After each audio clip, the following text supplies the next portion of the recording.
Okay, hello and welcome back to the 12th Man podcast. My name is Rob and today I'm joined with...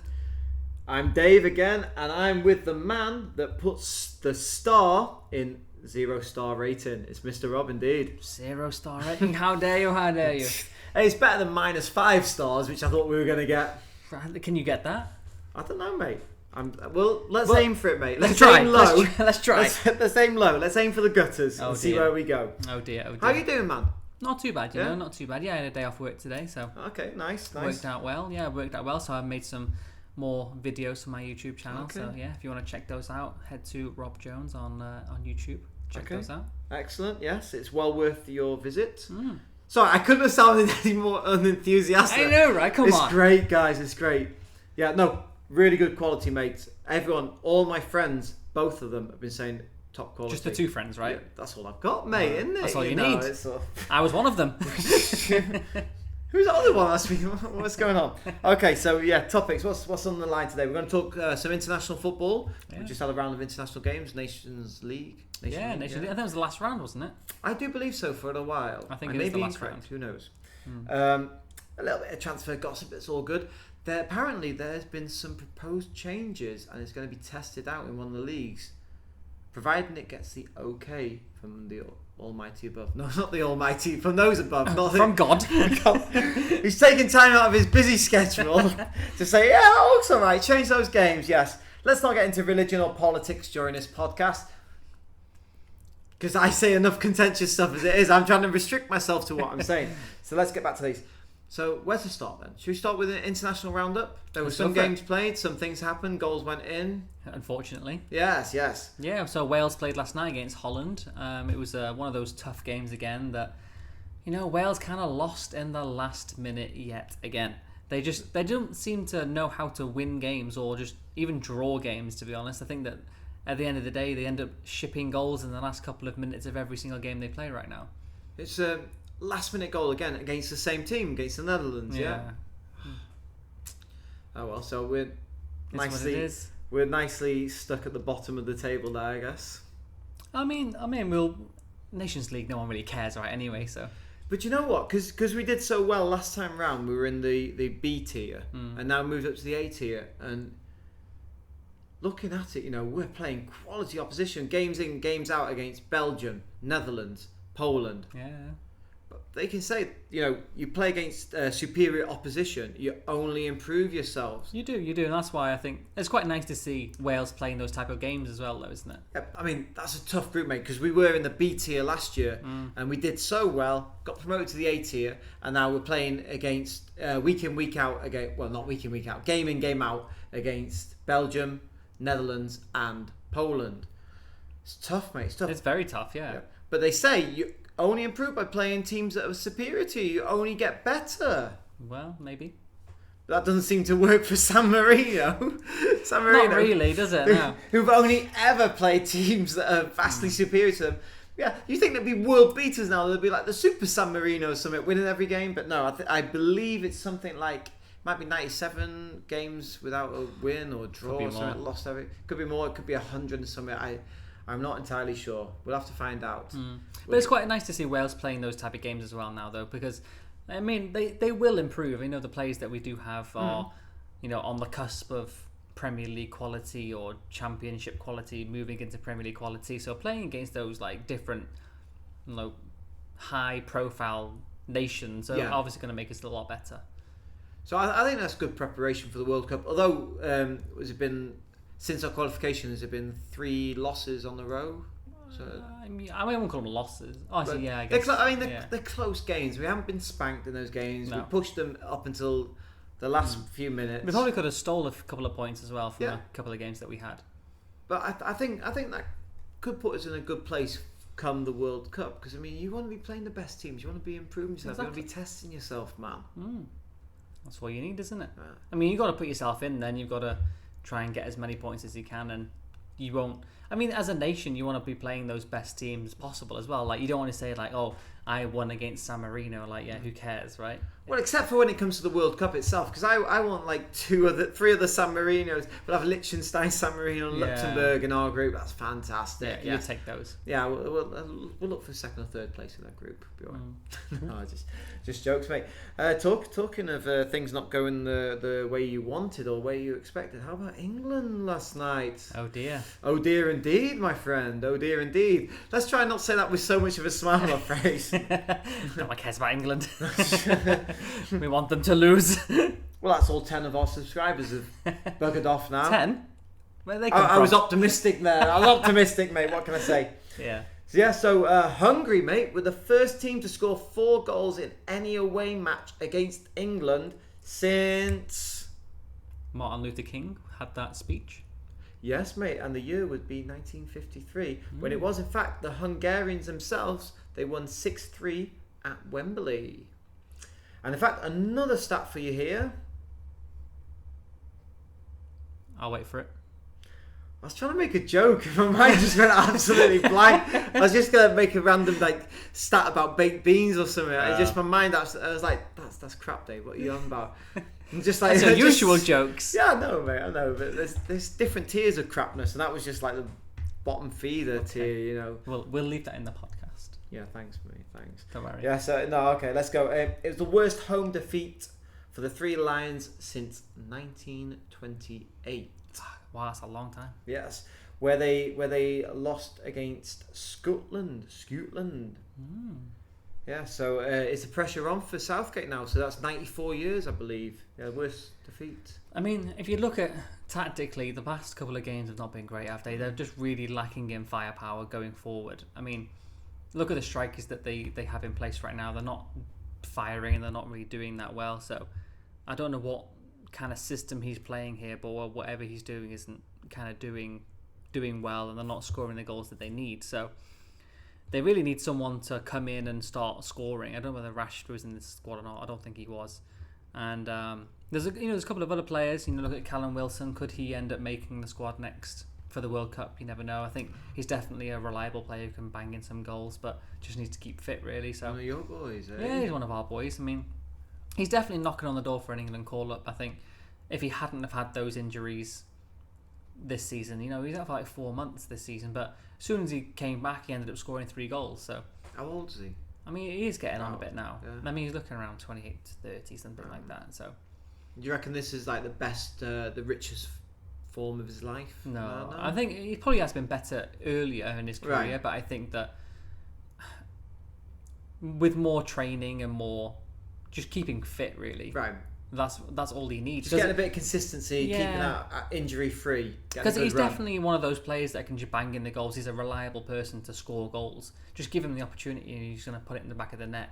Like you see some of these strikers that play up front now, and they have to be in the right position at the right time at the right moment, and hitting it with their right foot or left foot, and it doesn't really happen. Those type of chances don't come along that often in a game, right? But with Callum Wilson, you just knock it to him, give him any kind of chance, and 9 times out of 10 he's going to score a goal. Yeah. Okay. Do you reckon he'd partner quite well with Kane?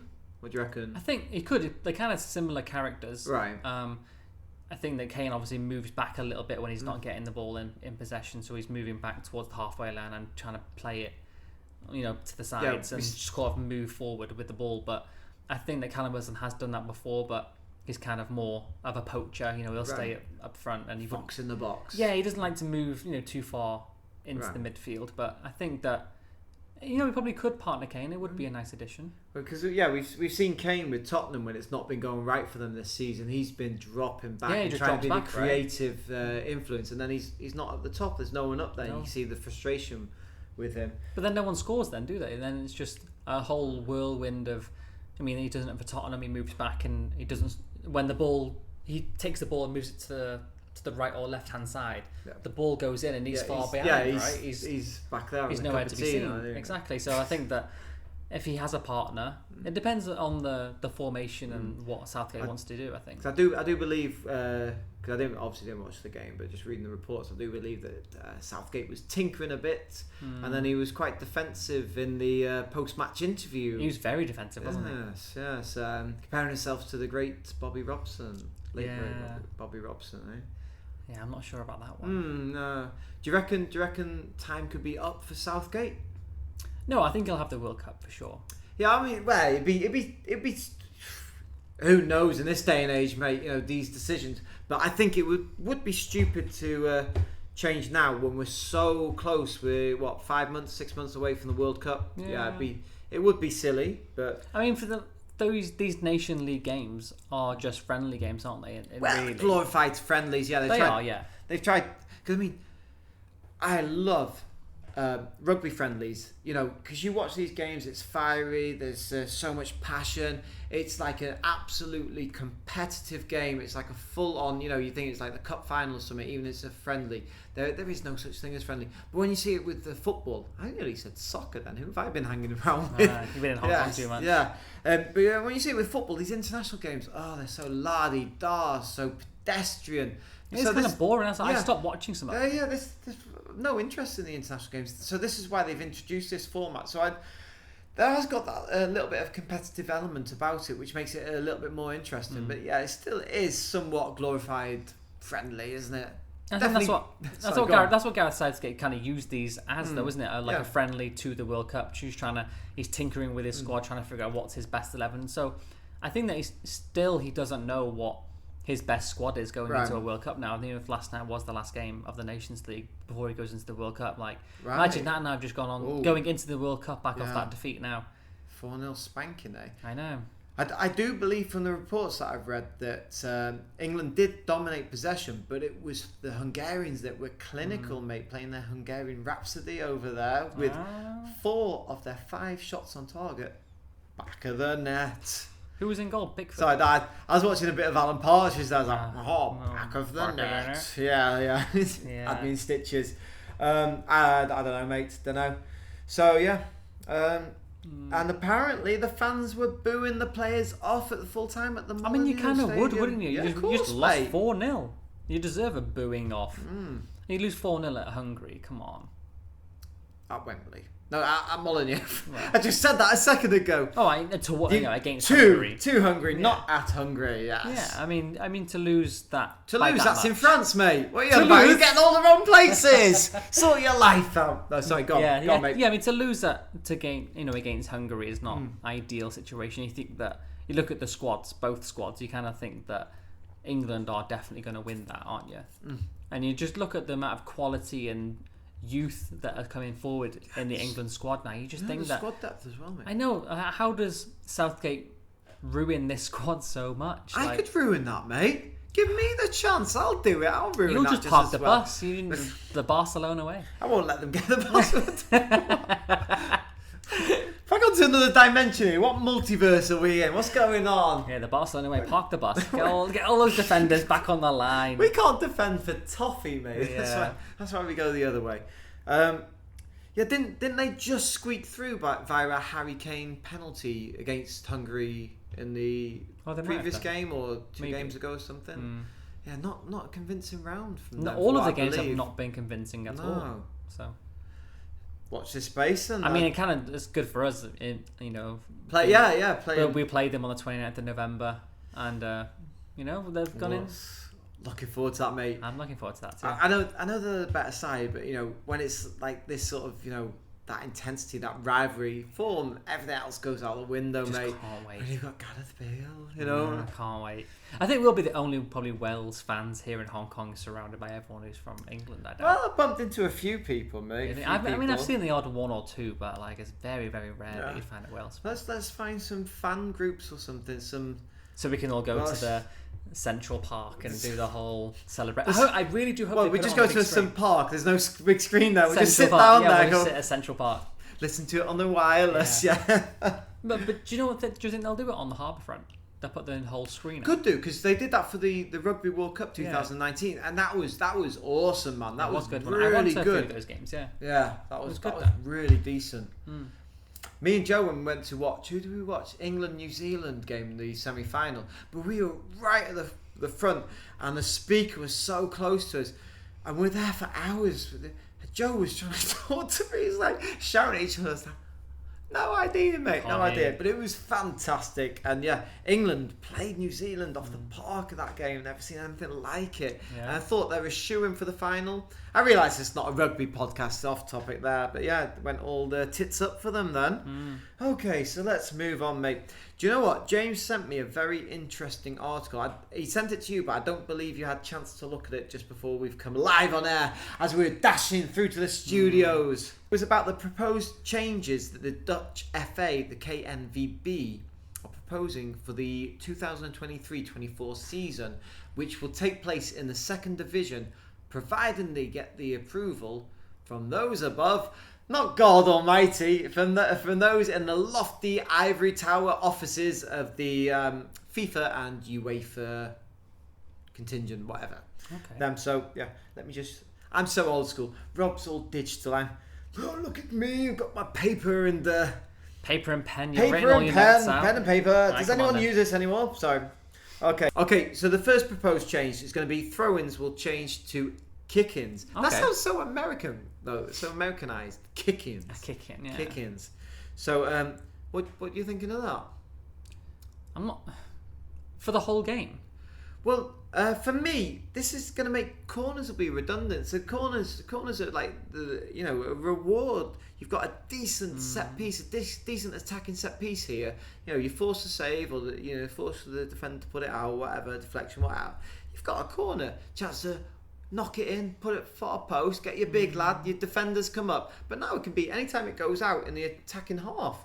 Just come on up, let's boot it over there. Exactly, yeah, because if you think about it, if you think about when you get a free kick just in your own half, and it's just close to the halfway line, the keeper always comes up and he just hoovers it into the box, right? Yeah. So what's stopping the keeper doing that from a kick-in? Yeah, so I mean... So I think it's to get, they want to get a faster flow to the game. Okay, put it down, boot it up. We're gone. Not we're trying to jostle for position here. Throw in, try and get some space. You're tightly marked. I quite like the throw-ins though. I do like the throw-ins, mate. But I don't know what the thinking behind this is. Are they trying to speed up the game? Because I'm thinking then if you're coming over, you're going to boot it. I could boot it anywhere I'm looking around. It's going to be slowing it down like a free kick. It's going to be like 30 seconds to a minute each time. It's basically a free kick, isn't it? Yeah. So I don't know. And then are we going to be waiting for everyone get in the box? So it might be slowing the game down, but then we might be having more attacking set pieces, essentially, isn't it? True. I don't know. I mean, yeah, because I guess if let's say you have a throw in or a kick in on the halfway line, and you decide, okay, my keeper's going to come and volley this into the box. Yeah. And a quick counter attack. Keeper's on the halfway line. Well, maybe he's legging it back. Keeper. Get the ball boy to run on, rugby tackle him. Come on, mate, earn your pay. But you might see a few more of those if that does happen, though. Well, I don't know. Does it speed the game up?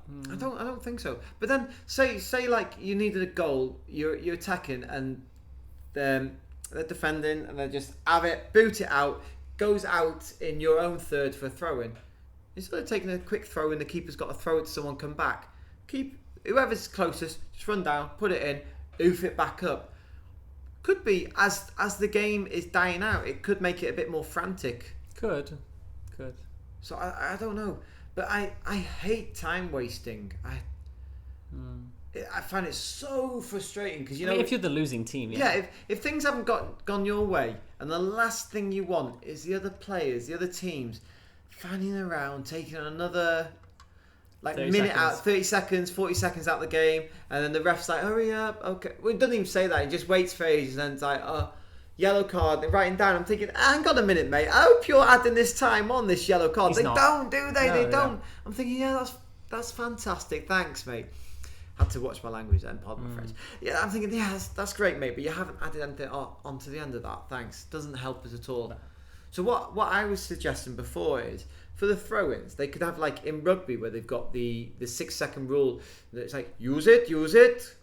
That's once, that's twice. If you don't do it, turn around possession. Now, I know rugby is a possession-based game and it's a territory-based game, so territorial-based game. So, yeah, so that's a big thing. If you lose the possession, boom, you might be in your own half or something. That's a big thing to turn it around. The opposition have got it there. It's a great attacking platform from that position. So in the footy, might not be quite as dramatic, but I would love to see that. If it's 91st minute or something, with they're in our half and they're taking ages. Oh no, you come over, we'll take the throw. Like, come on, we need to get back down your end to try and score that equaliser. They're taking ages. I would love that if the ref's like 6 seconds, use it once. Okay, your ball. I would love that. Yeah. Do you think that could work? Yeah, it probably could actually. I think it might work. You heard it here first on the 11th and a half man podcast. I think it's quite a difficult one, isn't it? It depends on. We put you on the spot here with my rubbish idea. Because I'm just thinking through. I'm thinking it through. I'm just thinking about the consequences. So, like, if you do end up doing that, does the person who didn't use it end up getting a yellow card? Is it one of those? I don't think it needs to be, because imagine that if the ball goes out and the ref goes, okay, maybe 6 seconds is not enough time because you have to go and get the ball. Maybe and the ball boy's messing about. Yeah, but maybe say 10 seconds and say the ball boys are messing about. Then, and you can't take your throw in because the ball boys are not giving you the ball. Something maybe that's a punishment for the club or something, or it's it's not your fault. The ball boys, I'm adding that 10 seconds on or something. Maybe that'd be all right. I mean, that'd be fair. How about goal kicks then?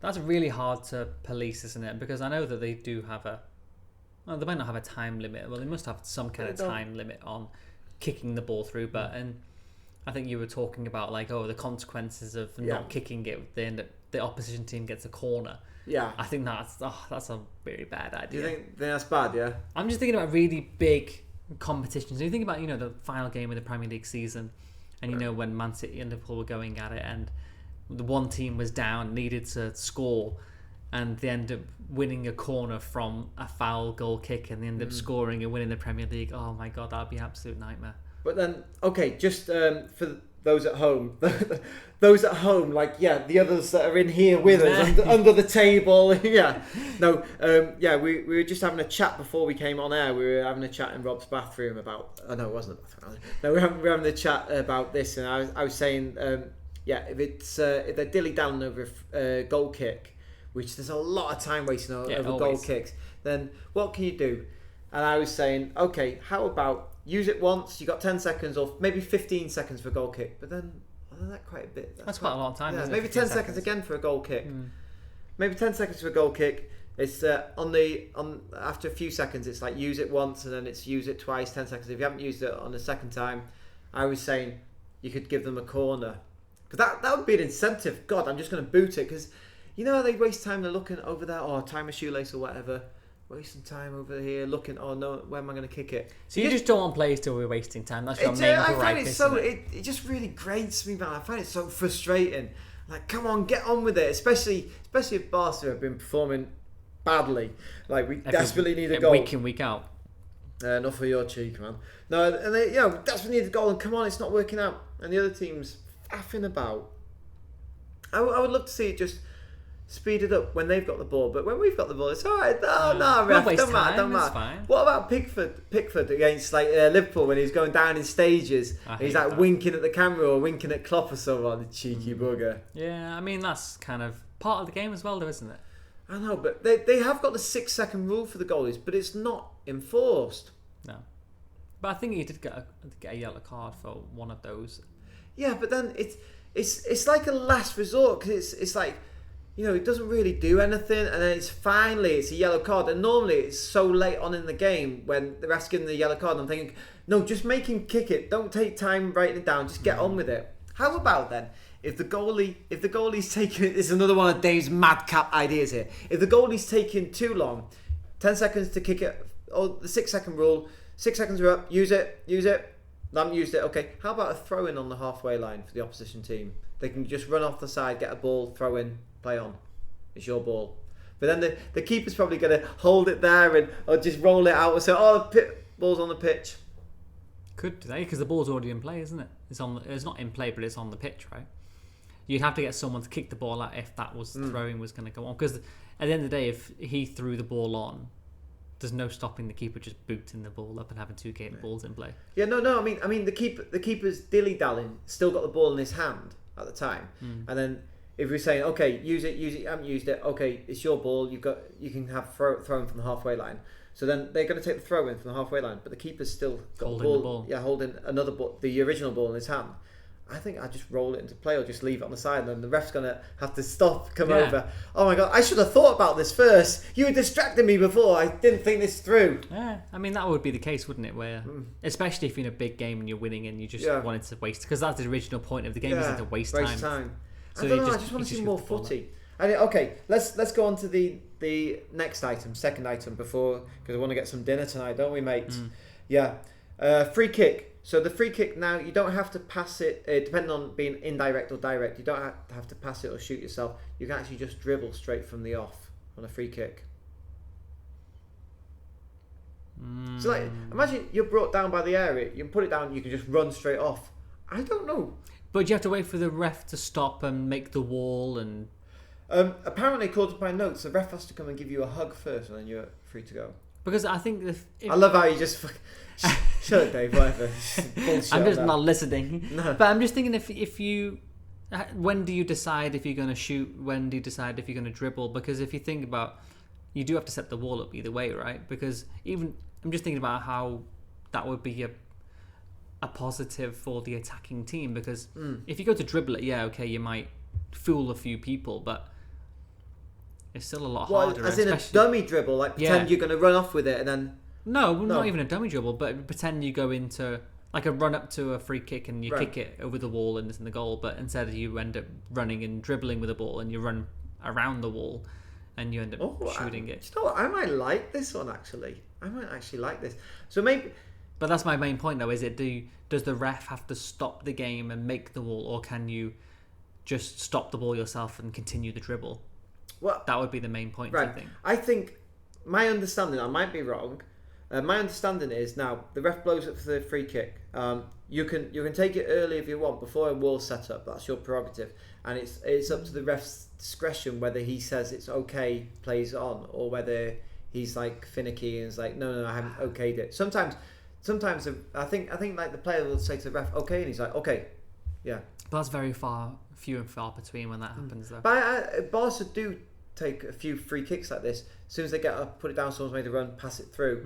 I mean, it doesn't always work out as a goal. But I do like this idea, actually. I do like this idea. If I'm fouled, okay, got the ball, I've landed on the ball, I've grabbed it as I've gone down, put it down straight away. If the ref says okay, just straight away, instantly, just boom, get up and run off again. I think that's where the discretion's going to come, though, isn't it? It all depends on the referee you have. Yeah.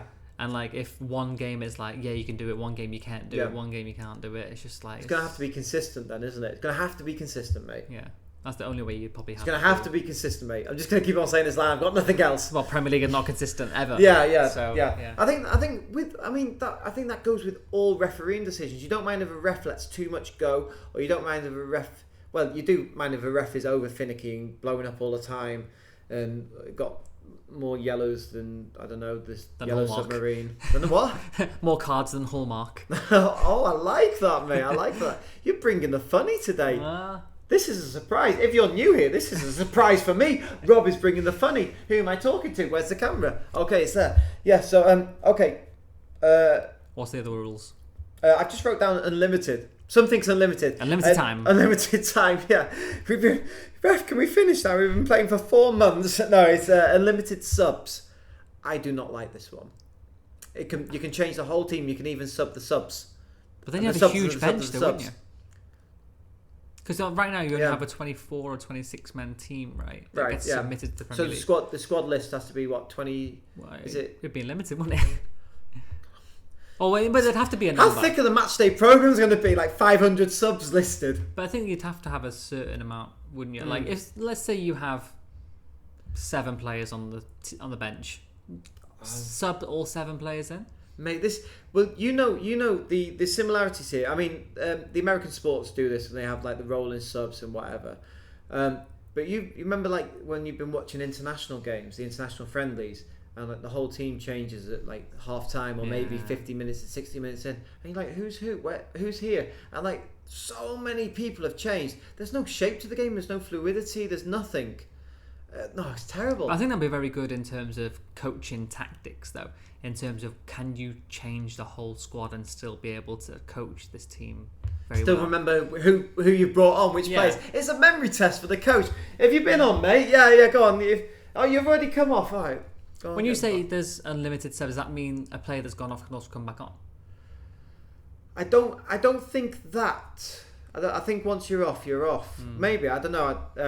that would be kinda cool as well, I was wouldn't reading quickly through it. Because there's been a few times where, like, for example, you've took off, let's say it's a Wales game, you took off Gareth Bale in the 60th minute, and it's the 85th minute, and we've won a free kick just outside the box. Do we sub him back on just to take the free kick? Put the golf clubs away, mate. Put the golf clubs back in the Put your boot. shoes Come back on. Come on, put the boots on, mate. Put the cleats on. Yeah. I'm going to American, man. Everything's American. But if that was an option, no, I think that a lot of teams might do that.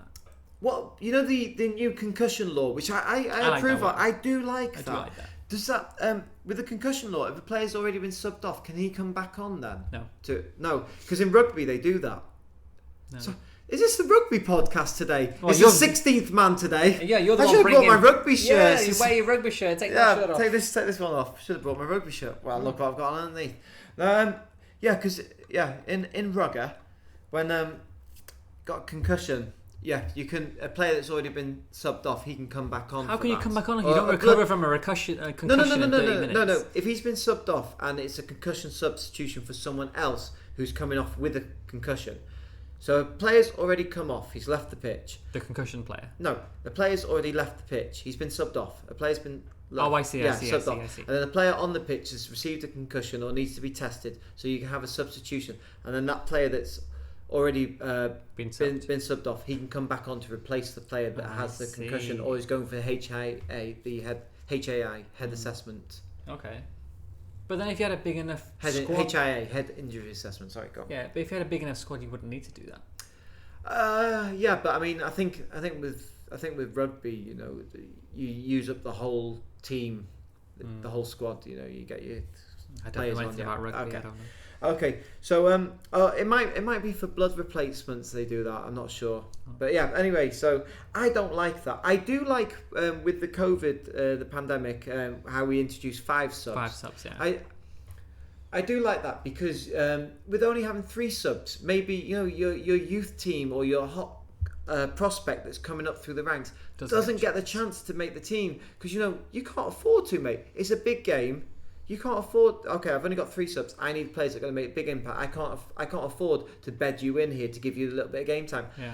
And then maybe when the game's won, okay, we've sorted this out. We're out of subs. But yeah, having 4 subs, 5 subs, you can come on. I think they are trying to introduce that, aren't they? Yeah. So I think.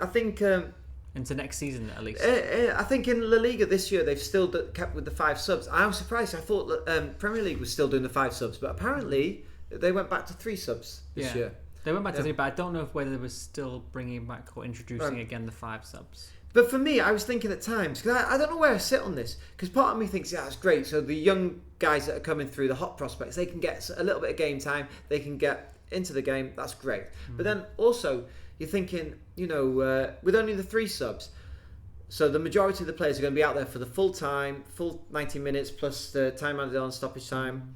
Yeah, so players are going to be tired. There's going to be defensive errors. Errors are going to creep into the game. You might see more goals, more last minute winners. But then also, I'm thinking if you're having so many subs coming on, you're not going to have that many players tired. But then you are going to have some players that are tired, and you're going to have these fresh players that might be able to take advantage of that. Yeah. So I'm not sure which side of the fence I sit on this. That's quite a hard one, isn't it? Yeah. So I don't know, but I think maybe for me the happy medium would be maybe 4 subs then. So you've got an extra sub, so maybe a youngster or 2 can get a bit of game time. Yeah, that's a good idea. And there'd also be maybe if you got the 5 subs or maybe even 6 subs if they want to extend it. Maybe if they did extend it a little bit, 6 subs. Maybe goalies could come on for the last few minutes because that must be terrible for a goalie to sit the whole season practically not getting any game time. I mean, that's part of the... I know it's part parcel of the... It's the one game you don't... It's the one position you don't really get much game time unless you're the number 1. Yeah. Teams are few and far between that rotate. I think there are... I think some of the top teams now are starting to rotate.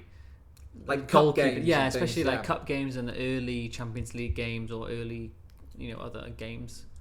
Yeah, well, it's quite normal in the Spanish leagues for teams to have their second goalie in the Copa del Rey or something like that. Yeah, the cup games, the Kings. That's quite nice. Yeah, I think it's good. Get some game time, and if they do end up performing really well, then you never know, they get at least a shot at the number one shot. Of course, mate. You number one spot. You put in some good performances, Show what you can do. And especially it's good for it's when the transfer window's open, you can start looking at other teams and be like, oh, I'm the number 3 at this squad, but if I move here, I can be the number 1. Or I mean, that's exactly what you want. Isn't it? Of course, mate, of course. 5 minutes. 5 minutes, mate. Simbin. What about it? It's topic number 4. It's a 5-minute Simbin. I just thought I'd confuse you. I'm like, 5 minutes? What's happening in 5 minutes? Welcome to Dave's World, where nothing makes sense. Yeah, a 5-minute Simbin. No, so I believe if you get a yellow, then you're going off for 5 minutes. No, don't like it. That's the worst one so far. What is this? Rugby games? Rugby rules? Don't like that one. No, I don't like that one. No, I don't like it. No, you don't like that? No, I'm not. I don't know, but sometimes when you see someone that's done a bad challenge or professional foul and they've got a yellow, it's not enough to warrant a red. And I'm thinking, you've got away with one, you bugger. But that's the worst part about some of the rules that you've brought up today is like a lot of these rules are down to interpretation from the referee, and I think that a lot of these rules are going to be so inconsistent and so badly managed. It's just going to be really... I think it'd be actually quite bad for the game. Well, no, this one, I think, the Simbin for 5 minutes, I think that would be consistent, because if you get a yellow, you're going off for 5 minutes. But then... do you get a yellow for scoring a goal, taking your shirt off? And you're beginning the Simbin? Hey guys, don't come... you better corner flag, taking your top off, mate. Don't come back to the halfway line. Stay on the side, walk around there. Yeah, join your team on the bench. That's horrible. 5 minutes. I don't know, but then would refs be reluctant to give out the yellow, thinking... They would, wouldn't they? Oh, God, you're going off for 5 minutes now. But then it's also, again, refs' interpretation. That was a bad challenge. That would have been a yellow card last season, but now I don't think so. Because then you've seen how players have protested vehemently about receiving yellows and things, like perceived injustices. Because, I mean, we're only human. The refs are only human at the end of the day. And I remember screaming at the TV, like, well, there's the same foul just 30 seconds ago. What's going on? Where's the consistency? Because you don't mind as long as it's consistent. So then, I think people are going to be kicking off even more about Simbins. This is not consistent. Yeah. I don't know, mate. But then sometimes... Oh, no. It works in rugby. Welcome back to the rugby podcast. It works in rugby, mate. Just cut all the rugby bits out. No, leave them in, mate. It's where I know something I'm talking about. Leave them in. Back to rugby. So, what was I even talking about? What was the fifth one? The Fifth Amendment. Thou shalt not... No, I haven't finished on the fourth one. Was it that bad? In rugby, it does work. I don't like it. I still don't like it. Don't like it. Stop talking, Dave. Stop talking. I don't like this one. Don't like it. This is like someone just brought up some... Like, you sat at a pub and someone just brought up these stupid rules. I don't like football. Let's change some rules here. Right. How about this? How about that? And you're just like, what the fuck is this dude? He's on some weird... All right, mate. All right. Well, final point I want to say on this. Not about rugby. No. We're going to start from the beginning. So, in rugby, right... No, so everyone's switched off. There's like 0 people watching. Unsubscribe. I thought this was about football, no, but there are times you must see it when you're watching Real Madrid, you're watching Newcastle or Wales, and someone has done a bad challenge and it's not quite enough to get a red, and it's only a yellow, and you're like, oh, that's not enough. How would you feel then if you've got to go off for 5 minutes? That was a bad one. I'd still feel pissed. Yeah. Feel like 5 minutes, great. Right, I'm not winning this one. Let's just cut it. Thank you for joining us. I hope you've enjoyed it. Yeah, bye. Okay, okay. The last one is 30-minute halves, mate. 30-minute halves. Because what they reckon now is on average the ball is only in play for 60 minutes per game. But then if you made it down to 30 minutes per half, then you'd still have all the pissing about and you'd make... Aha! Go on. No, I've got nothing else. But then you still have like 15 minutes of gameplay. No, they're going to introduce a stop clock. It's like basketball. It's going to be so Americanized, yeah. And then what happens? Are we going to have like a buzzer? And at the end. Yeah, no thank you. Like in basketball, at least when the buzzer's about to go, the shot clocks. If you've launched it and it goes to 0, it can still count. What are you gonna do? Like, oh, it's gone to 0. You buy your own goal line. Have it, oof it up. All that's going in. Everyone stops. We can't touch it. Let's see if it goes in. Yeah. What? No, I don't like that. That's an interesting point, actually. Like, But in rugby, but no, fuck off you fucking rugby. Like, if you actually did hit the ball, can't the keeper save it because the whistle's been blown? Can he touch the ball? So if I don't know about basketball that much, mate. I don't know, but if I shoot from the halfway line and the buzzer goes, can the keeper still touch it, or does he have to just stand and move out the way and just be like, "Oh, it's gone in, it's a goal"? Okay, guys. We've kept it tight. We've had no chance of scoring. You're our best shooter, right? Get your boots on. Right, make sure we've got the ball as it's going to the 60th minute. Right, make sure we've got it. Get by the halfway line, mate. Pass it to you. Have a shot. Just roll it in, mate. Roll it in. Everyone's standing out the way. Yeah, I don't know. I don't know if that would be part of the rules. I don't know. But if it was, that'd be kind of weird. There's horrible. Right, Rob. There's another game, and it has 15 players, and they use an oval shaped ball. Right, it's American football. So in rugby, what they do is on the 80th minute, it goes. The clock goes dead. And it goes into the time goes into the red. So then next time the ball goes out or the play stopped and possession's turned around, it's full time. Then could they do that in football then? So it's 60 minutes. We're still playing. 60 minutes. Clock's gone dead now. Next time the ball goes out or it's a foul or something and possession gets turned over. Then what would stop anyone just tackling and just no, someone? Because if the opposition's got the ball and you foul, you slide tackle, that's a foul, but they've still got the ball. The ball's not switching sides. So yeah, if you're just giving away a free kick, they would carry on. I see. So in the other game that I'm not allowed to talk about or mention, that's what happens. If you're still in possession, it carries on. I would like that rule, actually. Do you reckon that would be because alright? there's been plenty of times where you've had the ball and it's been like a corner and like I know it's the end of the stoppage time and the corner goes in and it's been headed out and you're ready to launch the ball back into the box and the ref's blown the whistle after like second. You're just like, what the hell just happened? We're still on it. I think what I'd like to do, because sometimes you've seen them being like by the penalty area and the ref's blown it. I'm like, hang on a minute. At least have this attack. I think if we're not following these rules and we're just continuing how it should be, I think what about you can blow it up if it goes back over the halfway line. Once the ball's gone back over the halfway, because you're okay. I'm ready to blow up now. We're still attacking. They've cleared it. Even if they've got it and they've cleared it and they haven't made it to the halfway line, just stuck it out. Still play. I would like that. That would be quite fun. That would be quite interesting. Got to get over halfway. All right, Gary, you've got the biggest balls and biggest boots, mate. You stick and goal, you boot it.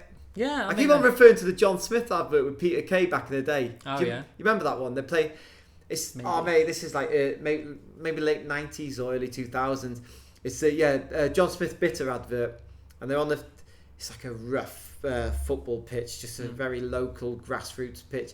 Some local teams having a training there, and they're knocking it about with them. And then Peter Kay walks up. I think he sticks his pint down on the side, and then someone passes it to him. They're doing all these nice little tricks. Pass it to him. And he just wellies it. Right, it goes have it, and it goes over the fence into someone's backyard and bounces on the garage down. I don't think I've seen that. No, it's funny, mate. That's why I keep on saying have it when I'm talking about booting it. Fair enough. This having a stop clock would get rid of time wasting. It would get rid of faking an injury because you can't get away with it because the clock stopped. True. Unless you're trying to break down the momentum of the other side. I mean that's a good rule. I think I quite like that, especially with the kicking it over the half to stop the game. That's my rule, mate. I'd like that rule. You heard it here first, man. Tell all your friends. And tell them to subscribe to this. Yes. I left my teeth at home on this poddy. As I do quite often. I mean, what would you say? 30-minute halves then? 30-minute halves. Yeah, because they reckon on average the ball is only in play for 60 minutes per game. And what else about that rule? But sorry, just before we get back to this, have you seen an advert that pops up on YouTube for the? I think it's Xabi Alonso. He talks about breaking down the Champions League performances by Stats, and it's sponsored, brought to you, delivered by FedEx or whatever. And they talk about, on average, Man City in the Champions League have the ball in play for 10 minutes more than any other team. Yeah, because that's the way they play, right? Yeah, but I thought Barca might have been quite close. Maybe just Barca don't make it that far to have that statistic. Yeah, sorry, you've not got enough stats to... Sorry, there's not enough data. Yeah.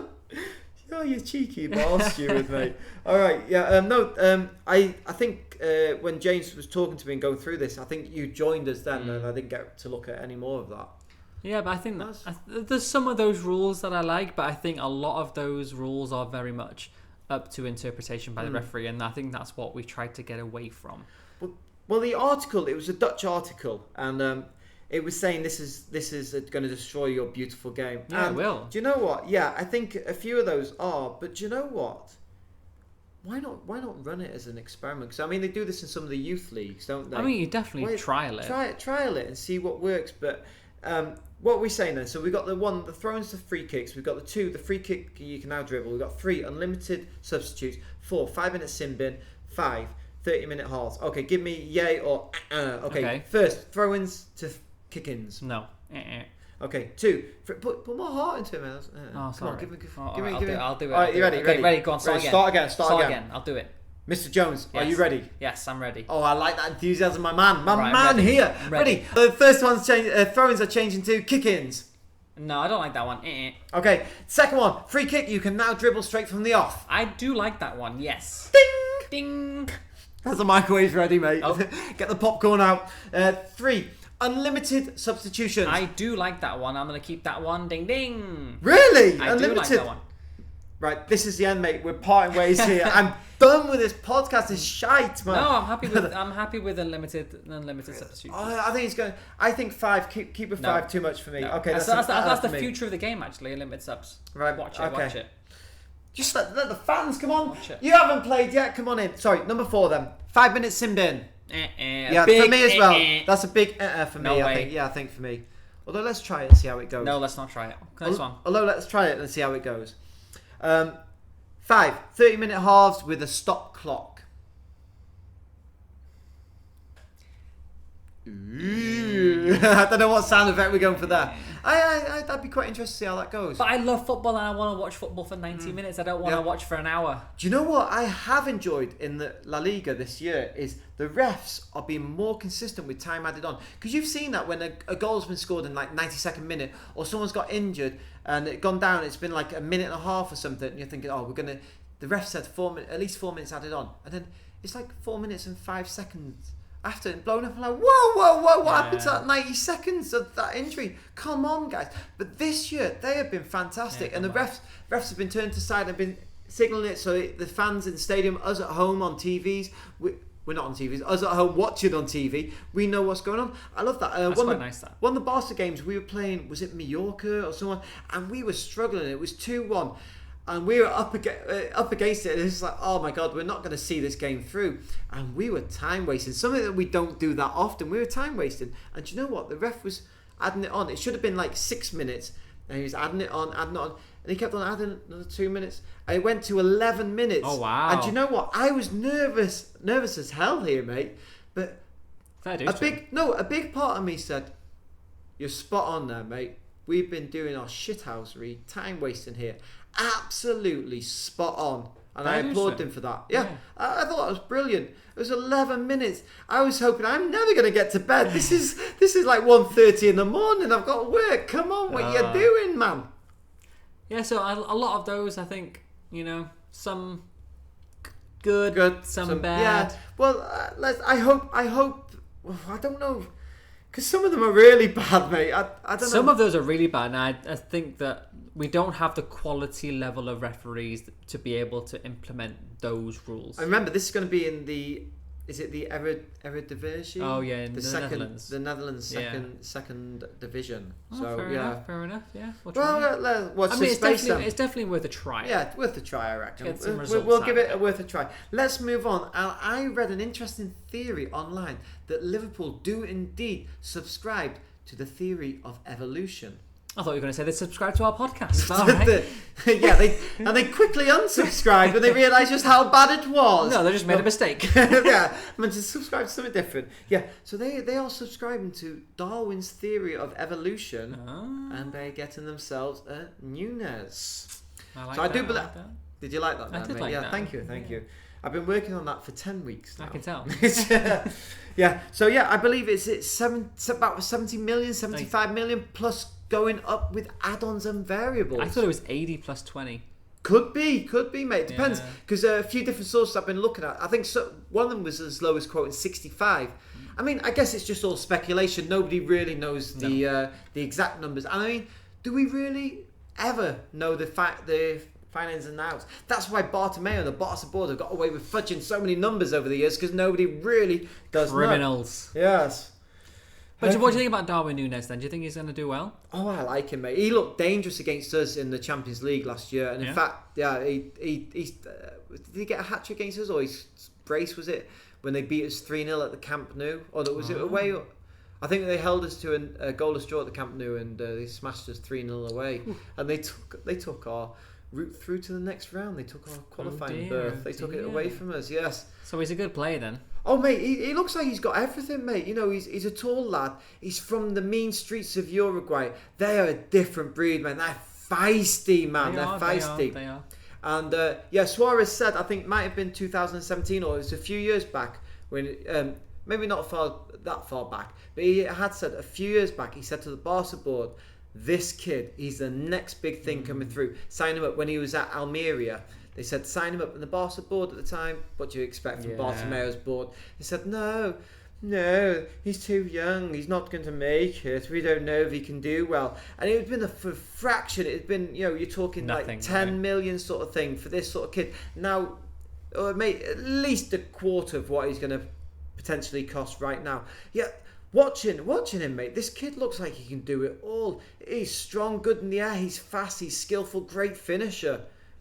Him and Haaland, mate, who could be tearing up the Premier League next season? I'm really excited for the new season now, actually. Yeah, mate, exciting times, man. It's really going to be especially with Newcastle, where they're going. Well, yeah, I think we should end up signing a few more players. I think we'll be all right. Okay, let's come back to Newcastle later. Let's stay with this one for now. So I think Núñez, I think he's got 43 goals in 45 goals in 83 or 85 appearances, something like that, with 34 of those goals coming this season. He's had a cracking season, and he's had 6 goals in the Champions League, considering they only went to the second round, was it? They didn't go that far, round of 32? Yeah, something like that. Yeah, Liverpool saw them off, and in fact Klopp was very impressed with him. Wow, he was one of the standout players, yeah. So watch this space. There's not, I mean, a lot of people do say about Liverpool, saying that, Klopp kind of works on a shoestring at Liverpool. But if you think about it, they have the world's most expensive goalkeeper, then they have the most expensive centre-back in Van Dijk. Now they have the most expensive forward in Darwin Núñez. It's not like he's working on pennies, is it? Let's be honest. I wasn't listening, mate, because I was being very careful to put down my glass. I was super concentrating on that, mate. Very careful to put it down without banging it. Yeah. You're right, mate. No, they have bought big, but they don't go out splashing the cash all the time. I think they just bought Darwin Núñez for 100 million. How's that not splashing the cash? Have any of these players been flops though? I think it's well researched, and they target what they need, what's going to suit their squad, what's going to still be within their budget, and I think it's very astute purchases. And everyone, I remember Tom, a very big Liverpool fan. I mean, he likes Liverpool a lot. Not he's a huge lad. I was in the showers with him. He's a big Liverpool fan. Hope you're listening, Tom, or watching. Yeah. And he was saying, like, people were scoffing at him. You spent this much on a goalkeeper. You spent this much on a centre-back. You've been mugged, mate. You've been had off there. What signings they turned out to be, mate. Yeah, but that's the point, though, isn't it? That's why it's so different now, though. From before then, they were signing players that weren't that expensive, or they were kind of flops in their own team. You look at, like, some of the players they bought over before. They got Diego Jota from Wolves, and struggling Wolves, not doing too well. Right. But it comes to comes to Liverpool, an amazing signing. Wow, yeah. You look at Sadio Mane, he wasn't doing that well at his previous club, comes in, does it incredibly well. Is that the club effect, or it might be? Is it a mixture of things? Could be a mixture. But if you that look at Merseyside weather, but those are the players that have been in the past, and that's why I think that a lot of players or fans have been saying that he doesn't work on that much money compared to competitors in Manchester United and Liverpool and Man City, who spend a lot of money. And he's Klopp has bought players who are young and he's transformed them by his coaching staff.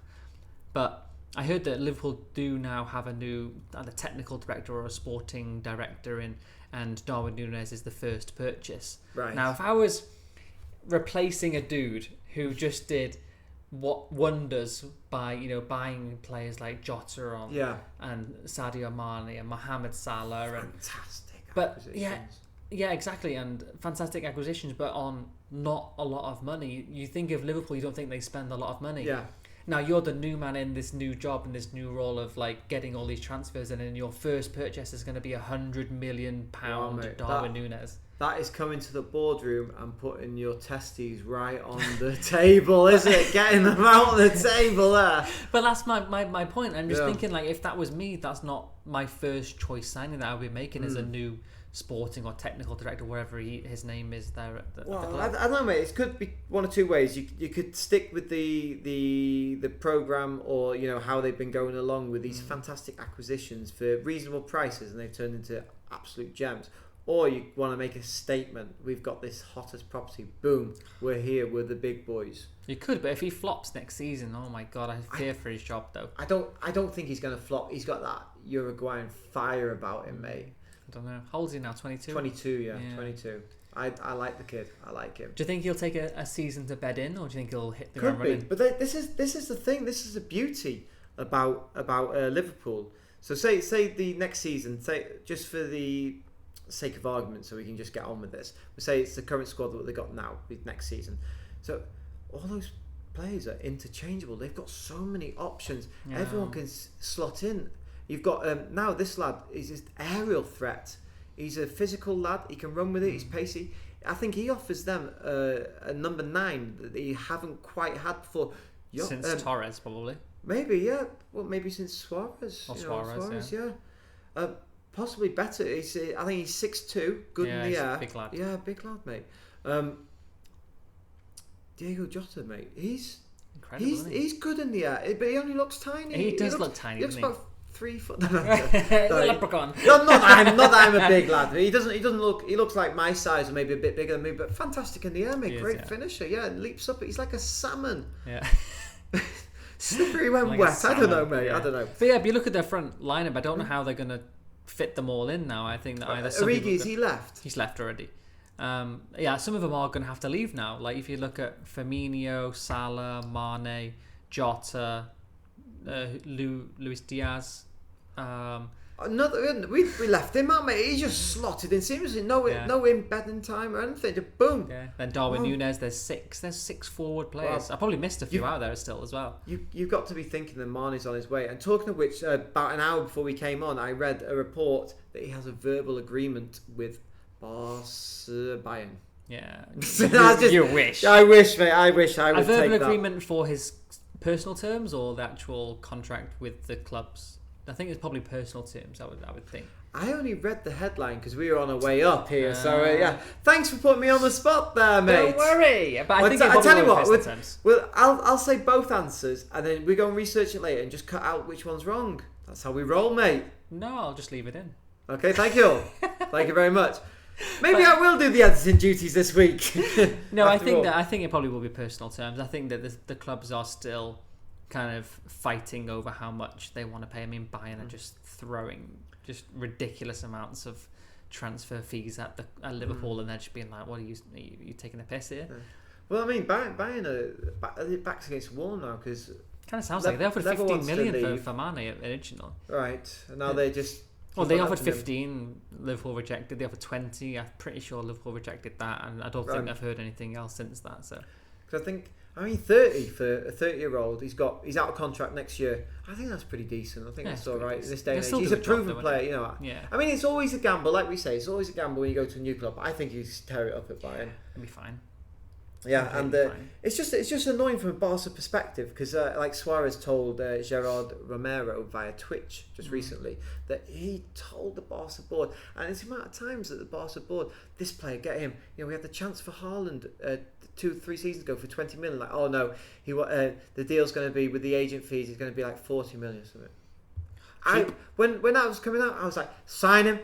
I like this guy. I mean, there's plenty of times I've got it wrong, but you got to roll the dice, I think, something like that.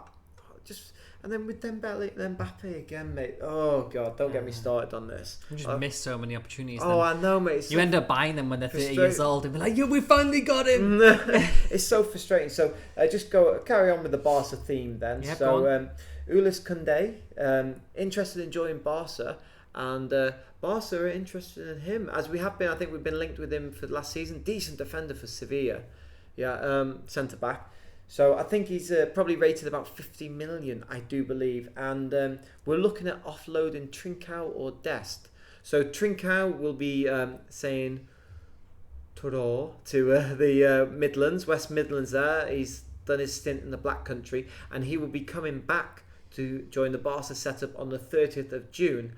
Unless someone buys him beforehand. Yeah. So clubs that are interested are fellow La Liga team Valencia and Portuguese giants Benfica and Sporting.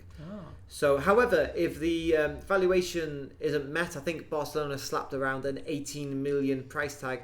I think we bought him for 30 million 2 years ago. But I think he was at Braga before. He looked a fantastic player. He looked really amazing, man. And he'd be jinking down the side, taking on players, getting to the byline, crossing it. He'd be shooting from distance, banging it in the top corner for 30 yards out, man. I was like, yeah, man, this youngster. Wow. And he's a fully fledged Portuguese international at that stage, broken into the first team. And he's still only young, 22 or something like that.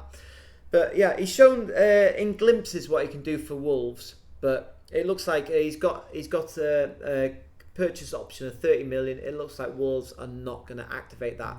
So he's going to join Xavi for the pre-season and test the waters out with Xavi. Xavi, I think he's given it his okay. Yeah, come on, let's see what you can do. Take it from there. But unless he can be performing his magic, doing a bit of Harry Potter there, he's going to be out. It looks like potentially going back to Molyneux if he can't. Really? Yeah, if he can't find a permanent.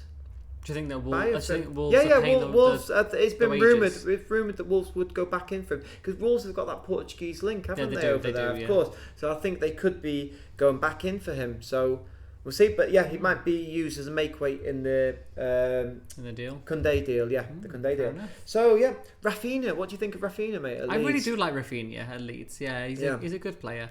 I don't know if he would be Barcelona quality though. Do you reckon? No. When he was at Valencia, the season before or 2 seasons ago, he was decent. He put in some fantastic performance against us. Guy's tenacious. He's got it all. He's got that passion, that drive. I really do like him, mate. I don't know. I've seen him in a few games at Leeds, and I just don't think that. I mean, he is the star man at Leeds, isn't he? And he's like, but whether he's just a good player in a bad environment. I think, one of those players that can light up the team, but when if he's crossing the ball and there's no one there to score, it's kind of like... You get disheartened, yeah, you do, don't you? Yeah, so, I don't know. I think apparently Tottenham and... Is it United or Arsenal? I'm not too sure. I think it was Tottenham and Arsenal might have been sniffing around him. And Newcastle. And Newcastle as well, yeah. So, but also, talking to James, he says that Tottenham might be in for Richarlison. Richarlison. Yeah, I've heard about that as well. Everton. I definitely have Rafinha over. Yeah, Richarlison has got a really, really bad attitude. I wouldn't want to take him. What do you think, technical wise? Technicality. Do you think beneath Rafinha?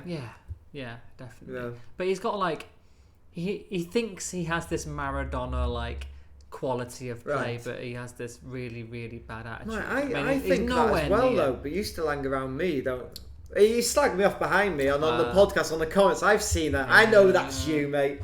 Yeah, but Richarlison is one of those players that He's a waste of a talent. I mean, he's one of those players that like can act all the big man and the star player, but just never performs. So not living up to his potential. No, he never does. Right. Okay. Hit and miss at times. He just doesn't hit. Okay. I've seen him at times because I was surprised because I'm sure he's been linked with Barca and Madrid at times. Yeah, but this last season I thought. Maybe if he come over, he'd be a squad player. Definitely not your first choice, first team. He shouldn't be the first. I mean, he's at Everton. That's probably where his level is. You reckon that? I'm thinking top sort of 6 Europa League sort of. No way. No? He wouldn't play in Europa, I don't think. No, you reckon? No. But then he's a regular for Brazil, right? Yeah. Yeah. You said Barcelona. Do you know some inside info that I don't know about? Yeah, I'm actually very surprised that he gets some game time at Brazil because I think there are probably better players ahead of him. Well, I think Brazil functions quite well as a team, but it's not like the Samba stars of like the 2000s or the 90s, 80s, 70s. I think the quality, they're still decent team, they're up there, but it's not as good. Not the team that they once were with all the big star names. That was the big attraction. Brazil playing, boom. It's like practically a star in every position, a world-class player. Okay, so welcome back to part 2. Our cameras have died. So maybe this will just be all audio for now. Yeah, I think it will be. Yes. Okay, so we're going to finish off on the Barca news. If you want a more in-depth look at Barca news, don't be shy. Join my channel. This is Barca. Have a look. Link not provided. Oh, the link should be there somewhere. I'll put it in somewhere. All right, thank you. I'll put it in the description below. Okay, so apparently there's reports on Footy headlines have leaked the new design concept of the FC Barcelona's away kit for this year, and it's going to be this one here, Mr. Rob. Can you see this gold bad boy? Okay. I don't know how true this is. It kind of looks like Brazil. It does, doesn't it, a bit? Yeah. So it's inspired by the '92 Olympics. You can see a theme here running with our kits this year. Mm-hmm. Yes, because this year is in fact the 30th anniversary of those said games. So yes, so it's a gold kit with dark navy details like the badge, the logo, Nike, the sponsors, and around the trim on the sleeve reflects the Olympic colours. Like I think it's the green. Yeah, it kind of does look. Yeah, it does look like green trims on the arms, right? And then the detail on the shirt is actually not I was going to say embossed then, but on the shirt itself is like the canvas is like a map of the city of Barcelona. I like that. Really nice. Yeah, if this is true, it does look nice. It looks like one of the nicer kits we've had in a long time. In fact, I think the home kit of 2021, the Croatian one, the blocks. Oh yeah. That was meant to represent the blocks of the neighbourhoods in Catalonia in Barcelona. Like that one. No, I didn't like that one so much. But yes, that was my signed one. Spent all that money on. Yes, it wasn't my favourite one. Yeah, panic when Messi's like, oh, Messi's leaving, got to get this one. Yes, not my favourite one to have. Yeah, the away kit of maybe 4 years ago, the pink one, same time as Madrid had the away kit pink, that had also faded into the kit was the map of the city. That was really nice. Really like that. And that pink was a really nice pink colour. I really did like that kit. One of the nicest kits that I've owned from there. So yeah, so that's an update on the Barca news. How like a little bit of Madrid news for you now. Something that I found out. I don't know if you know this. Maybe you do. Maybe you don't. Let's see. Madrid are plotting a €90 million deal for none other than Jude Bellingham from Borussia Dortmund. But they won't be. If they do sign him, they won't be able to bring him into the squad this year because they've already fulfilled their quota for non-EU players. So it'd be a case of buy now, play later. Interesting. Yeah, I think that was great, man. I did like that. Yeah, just dismiss it. Sorry, go on. Interesting. Yeah, that is interesting. We are looking at shipping a few players out, whether non-EU players. I'm just thinking about who we'd probably let go. We're looking at Luka Jovic might head out. He's from Serbia, I believe. So that would be another EU player to get rid of. Didn't work out for him, did it? No, it he really looked hasn't. decent at Frankfurt, but yeah, but whenever he came on, he just didn't have the impact the same as Benzema had. I mean, no one's going to have the impact that Benzema had, but he's got no pace about him. Is that right? No, he's a big stocky lad, and he doesn't really move as quick. Right. He's not very agile. I mean, he's a decent player, but Is he linked up all right, or it's okay. He just hasn't performed that well. right. Just not worked out for him? No. Not the right club. 'Cause I think Barca were looking at him at one point. I think. Yeah, I mean, he was pretty expensive when he came in. And looking at 30-40 million on what we bought for him. Probably won't get that back now, to be honest. No, not a chance, mate. Not a chance. Do you know how long he's got left on his deal? Is it Probably 2 years. 2 maybe. years, I think. Yeah. Probably. I think there's some other players looking on their way out. As Marco Asensio is, rumored to be leaving as well. A few players, or a few teams that are linked with him. A couple in England. I think Chelsea were looking at him. Right. Newcastle were looking at him. Then a few other teams were also looking at him. So you never know. What's the future for Newcastle then, mate? Can't have a Rob Jones podcast, a 12 man podcast without you chatting a bit about Newcastle, can we? Yeah, well, there's a few exciting things going on right now. We've got the training ground is being revamped now. Right. We've got some bulldozers in now, and they're all cutting it down. They got rid of the inflatable pools, yeah. Well, ice bath guys. Yeah. They're still kind of there, probably. But there's some bulldozers and stuff cutting up the ground right now and knocking a few walls down to make it a bit bigger and looking at some new facilities. Hopefully it'll be ready for the start of the season, so that's quite interesting to see. I think that new training facilities will always be good to bring in new players as well, new signings and things like that. It's kind of impress. You don't want to sign a 30-40 million pound player and go, here's your rubber dinghy, Neymar, you're having the ice bath here, mate. Here's your wheelie bin. I'll wheel you down the road, don't worry. Actually, after that video when we talked about the training ground, about those wheelie bins, I actually had a look at it, and actually it happens at quite a few teams, where they use those wheelie bins or they use some kind of bin to do those ice baths in. I don't know if that's the common practice, but I know that at big clubs such as Manchester City and Chelsea, they have those proper hydro pool. Yeah, they're gonna have the proper jobs, aren't they? Yeah. Shazam, right? And that's what Newcastle are gonna have next season. Is it like cryogenic chambers or something? Or? Yeah, something like that. I think from the report I read that Newcastle have looked at the Man City and the Chelsea ones and have kind of imitated that for their training facility for next season. So good move, mate. Yeah, good it's all move. looking That's well. going to aid player recovery time, Exactly. things like this. Reduce muscle injuries.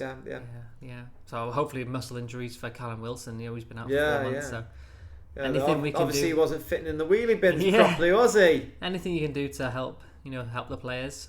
A couple of transfer news. Hugo Ekitike is still rumoured to sign hopefully by the end of this week, so we'll have to wait and see.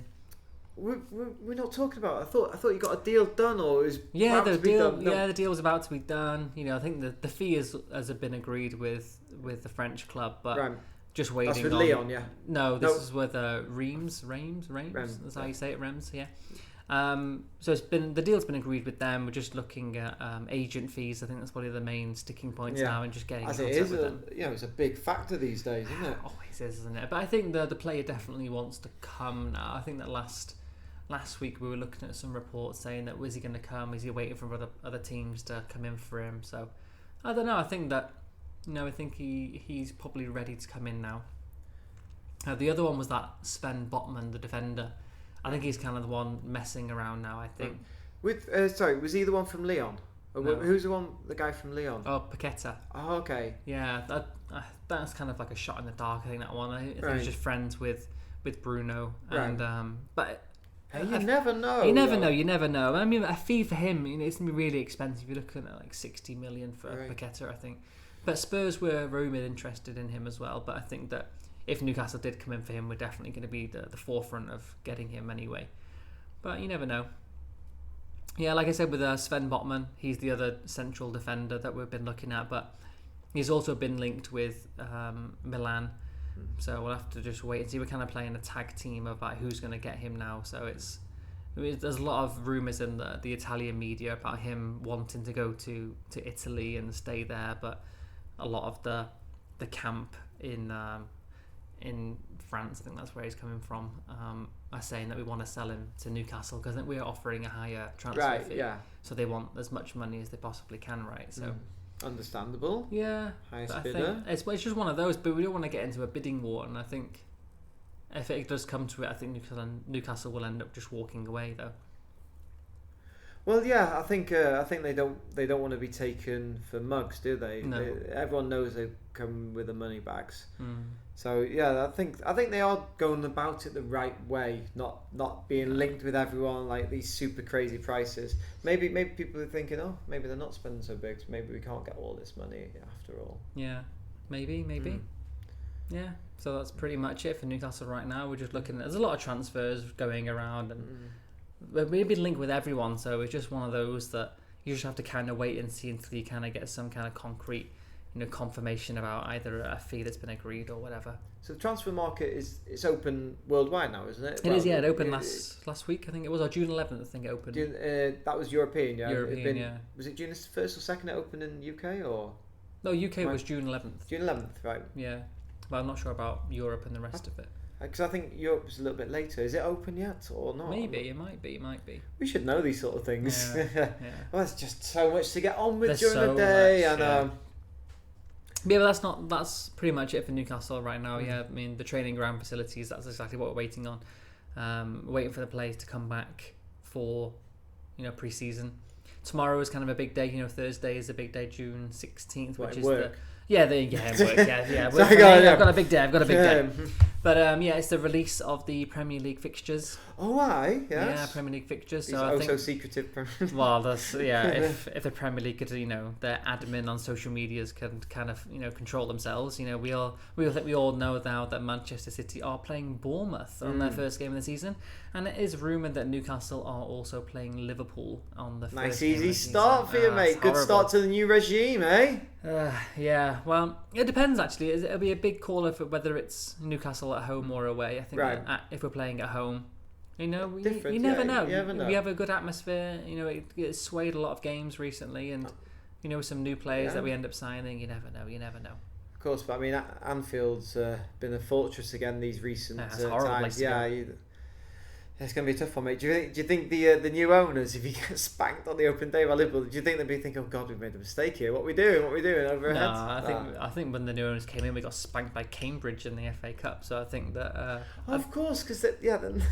Why am I just thinking they're absolutely brand new? Of course they joined midway through the season, didn't they? Joined in January. Where they look like they might be the richest club in the Championship. Exactly. For quite some time. Yeah, we've done all right now. You did the Great Escape, aye? Definitely, it was the Great Escape. But, I mean, we did really well of getting up the Premier League table. Onwards and upwards as well. Yeah, I think some of the betting favourites for next season have placed Newcastle in 7th position for next season.